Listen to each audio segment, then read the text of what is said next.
So my piece called Charlotte was exhibited at the Kimmel Center from May until October of this year. And it was a highlight from the graduating seniors of Fine Arts and Textiles department at Moore. And it was a really great experience to have my work in such a well-known, huge establishment. Like thousands of people probably saw that piece. It was the first time when we were installing it, it was the first time where I actually realized like, oh, this is what it's like to be a professional working artist, because there was a team there to help me move and install, and there wasn't any problems or me running around freaking out because you can't fit anything in an elevator or things are falling apart. So it was really nice to have an experience where things actually go right.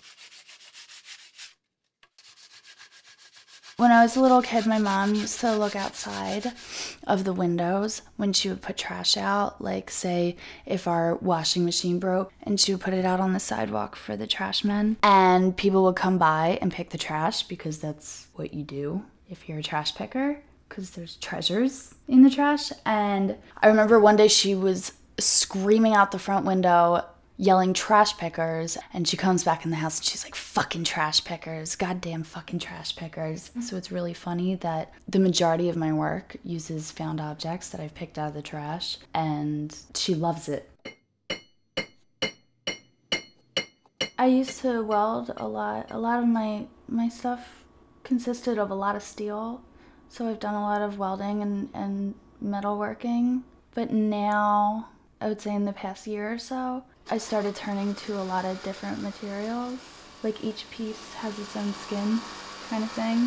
It's very new every time. So in the way of skills, I think the biggest skill is just problem solving, patience, and not being afraid to get dirty or hurt.